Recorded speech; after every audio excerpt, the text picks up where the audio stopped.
Sejam bem-vindos e bem-vindas a este nosso terceiro encontro, terceira websérie falando sobre o diálogo aberto, o diálogo interreligioso.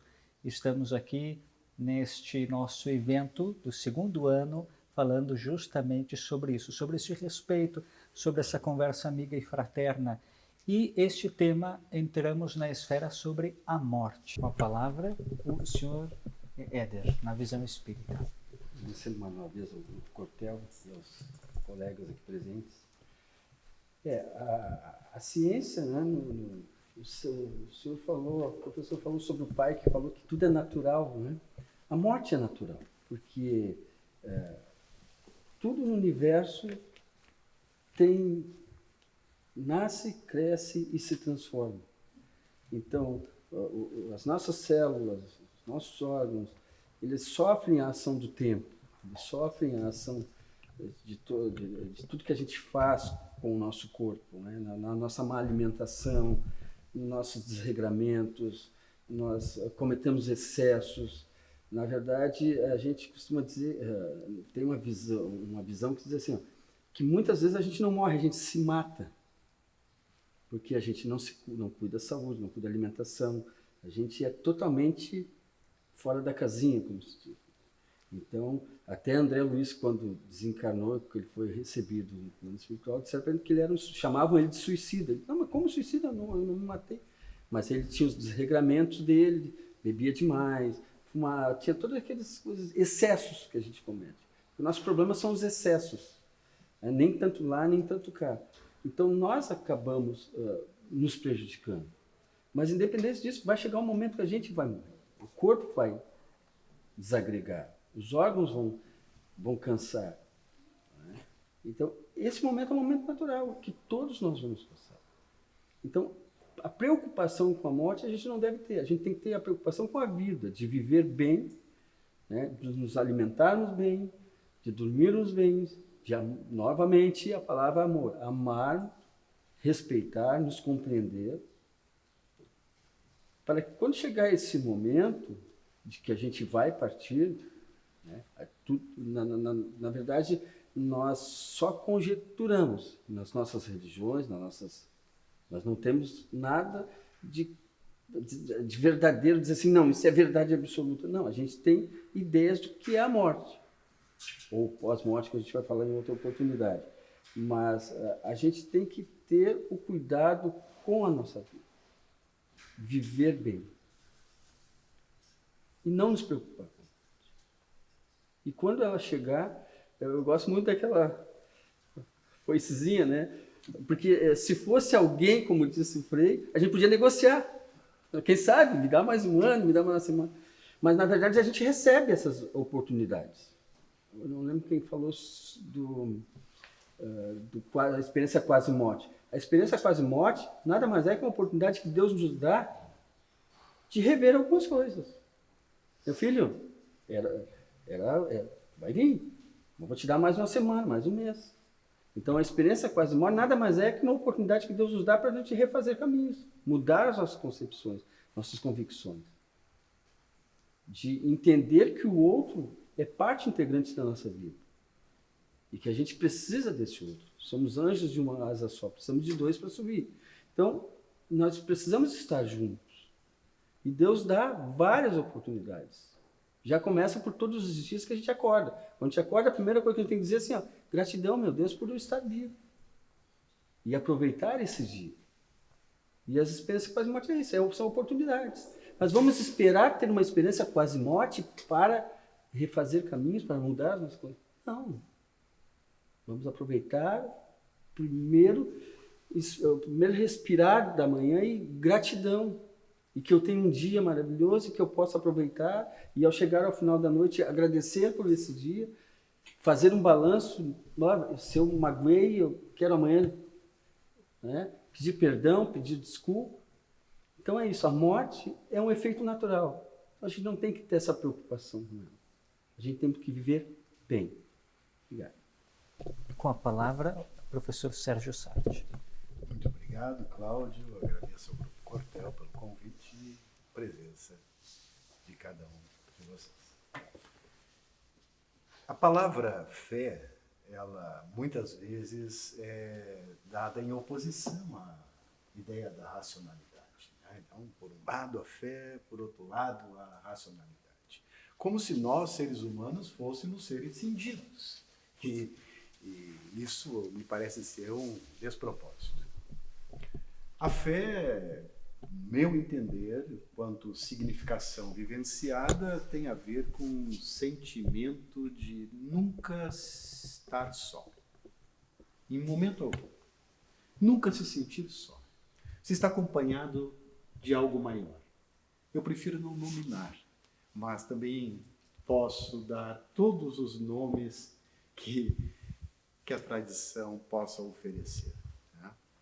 Deus, Jeová, Oxalá, etc.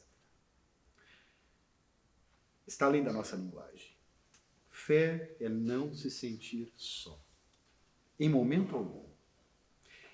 E me parece que esta ideia está profundamente conectada ao que Frei Suzin, né, ao que o senhor disse nesse momento. Quando o amor aqui é um laço, quando o amor é um compromisso, quando o amor não é simplesmente algo a receber, mas algo a ofertar e a partilhar, algo a contemplar, ele envolve uma mudança completa de percepção. Então esse momento da morte, não como um momento solitário, mas como um momento profundamente acompanhado. Um momento de profunda ligação. Segundo lugar, surgiu outra palavra. Confia. Quando posso me dar assim, essa experiência a cada dia de novo de fazer da minha gratidão uma forma de oração silenciosa, fazer da minha gratidão pela existência um compromisso de responsabilidade que me leva a aprender a gostar de existir como uma forma de responder a esta gratidão, junto com ela, algo me diz, lá no fundo, confia. Confia porque a mesma fonte que te traz até aqui é a mesma fonte que te leva. Se você confia na vida, confia na existência, você pode ser grato a tal ponto pela existência dentro dos nossos limites e até mesmo observando que há mais para sentir e que você ainda não consegue sentir, que já é uma forma de ultrapassá-lo, né? Mesmo via negativa. Então, gratidão pela morte também, porque sem ela a experiência de ser um humano no contexto da humanidade, de toda a história, não teria sido completa. Meu pai dizia, e é natural, não é algo sobrenatural, a morte é natural. E quando alguém morre, é hora de começar a comemorar o que essa pessoa fez. Porque é só neste momento que a gente começa a conhecer de fato esta pessoa, seus motivos, o que sentia quando fazia isso ou dizia aquilo.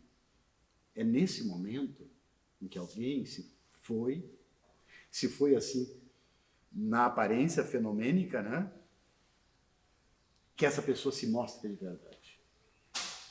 Que a sua presença passa a ser muito profunda, ela está no teu âmago e esta presença é um lugar de comemoração do sagrado em você mesmo.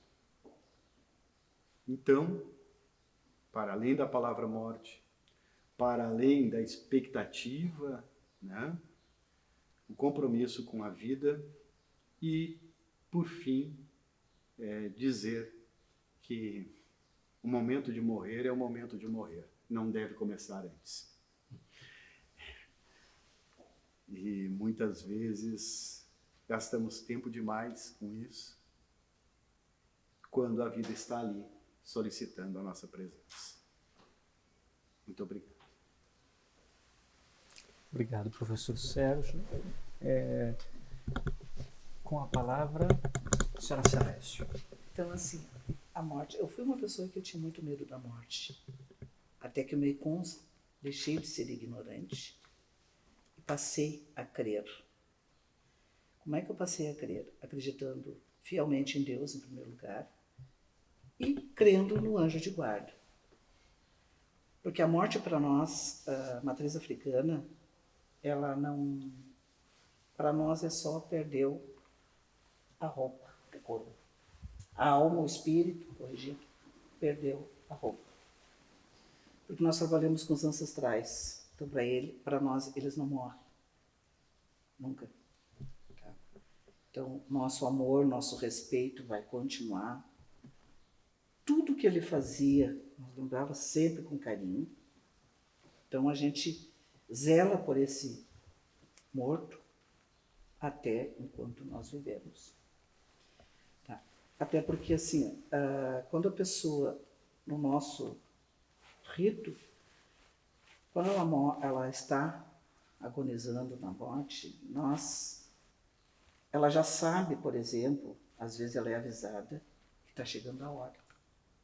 Então a pessoa já tem uma consciência que está chegando à etapa final, que ela já fez o que tinha que fazer aqui.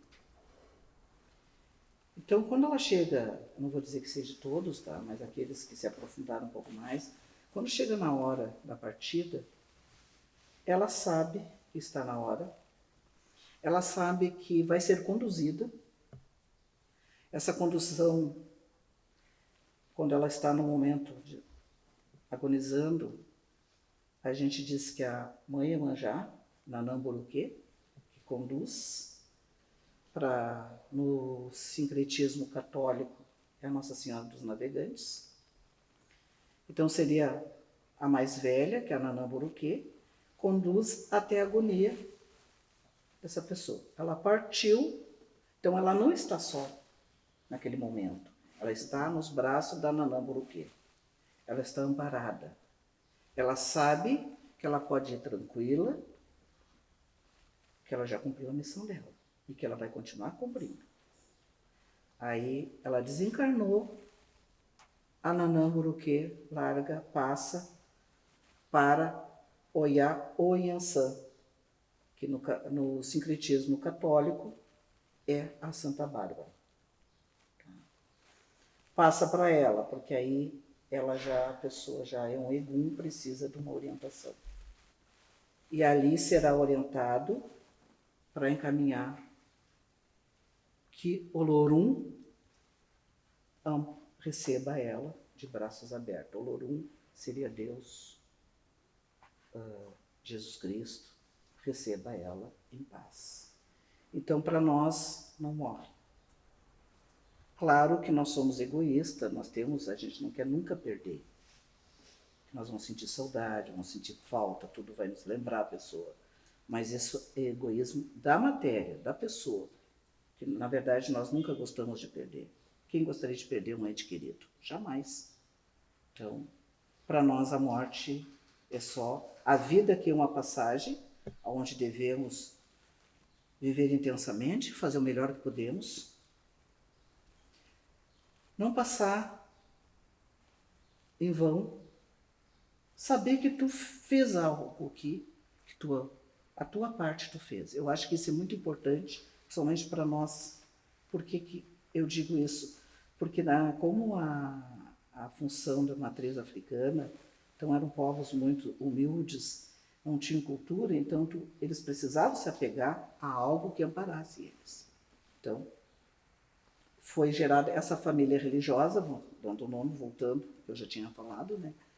E nesse ponto, então, para nós, o Espírito vai continuar no meio de nós, até mesmo nos orientando em alguns momentos. Obrigada. Muito obrigado, senhora Celeste. Com a palavra, professor e Frei Luiz Carlos Suzinho. Obrigado. Mais uma vez, então, a minha saudação a todos os companheiros, companheiras, e nosso agradecimento ao Grupo Cortel. A morte tem muitas maneiras de abordar, né? Mas dentro da experiência que a gente tem, se fosse simplesmente olhar uma análise científica das coisas, a morte biológica é a mesma de todos os seres vivos, né? E seria o fim de uma vida, e é isso que a ciência pode dizer, né? Mas a experiência humana, a existência humana, ela faz uma experiência que desborda essa mera explicação científica. Do ponto de vista existencial, a morte tem algo de humilhação. Até a gente vê isso na literatura, na tradição, a morte como uma espécie de derrota, né? A agonia mesmo é vista, a palavra mesmo agonia é uma batalha, né? É como se houvesse uma batalha na qual a gente já está destinado a ser o perdedor, né? É como se a morte lutasse com a gente. E ela, em última análise, é o grande inimigo dessa batalha que leva a melhor, né? E que, por isso, cria aquelas fases que são conhecidas na área de uma observação do fenômeno de morrer, né? Se fala em 4 etapas de recepção da morte. A etapa de não crer que a morte está se aproximando, a negação, portanto, da morte. Depois a etapa da revolta. A revolta é uma fase, é uma passagem pela qual é muito difícil não passar, né? Depois a etapa da barganha, que é a etapa da tentativa de então durar mais um pouquinho e tentar negociar com a morte. E finalmente a etapa da aceitação, da resignação e do acolhimento, né? São etapas que precisam ser ajudadas, né? Mas um fenômeno que é muito arcaico, muito antigo, e que a literatura bíblica, eu me baseio nela, né? A literatura bíblica, ela mostra bem, mas depois a gente encontra em outras áreas culturais também. A maneira de morrer, porque a cultura, ela modela a forma com que a gente vai ao encontro da morte. E é uma coisa que se repete através de diversos estilos de linguagem, a morte como um relacionamento com alguém. Eu mesmo aqui falei agora em ir ao encontro da morte, como se a morte fosse alguém que vem também ao nosso encontro, alguém que nos espreita. A morte é uma senhora que nos espera no final do desfiladeiro e vamos ter que passar lá. E ela está lá com com a sua foice, né? E às vezes na tradição se representou o diabo com o seu garfo, um corta e o outro recolhe. Quer dizer, precisa enfrentar essa situação extrema. Mas na escritura, sobretudo, a morte ela é personificada. Assim como é personificada a sabedoria, é personificada a justiça, todas essas grandes experiências humanas que compõem o humano, elas são personificadas. A sabedoria é aquela que oferece um banquete, a justiça é aquele que tem capacete de batalha, que vai na frente do carro de batalha, porque é a questão de justiça. Então, essa personificação ela se dá sobretudo na morte. E aí, por exemplo, nós temos o anjo da morte, é uma literatura ligada, né, a isso, o anjo da morte, a morte como alguém que nos toma nos seus braços, a morte que nos leva, a morte que nos rouba, portanto, um ladrão. Né? Isso está tanto nas escrituras hebraicas como no Novo Testamento, né? Que aparece quando menos se espera, pode ser uma surpresa.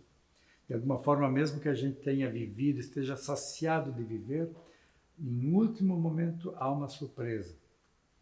Ou seja, a morte tem esse paradoxo de novo, de que a nossa relação com ela é como se relacionasse com alguém que se aproxima, alguém que está rondando, alguém que vai nos roubar. Não rouba alguma coisa de nós, rouba a nós, né? Ou rouba uma pessoa querida nossa e a gente não queria deixar. Como fazer para que ela não chegue? Só que a morte não é alguém. Esse que é o drama. Ou seja, ela é uma espécie de monstro, então.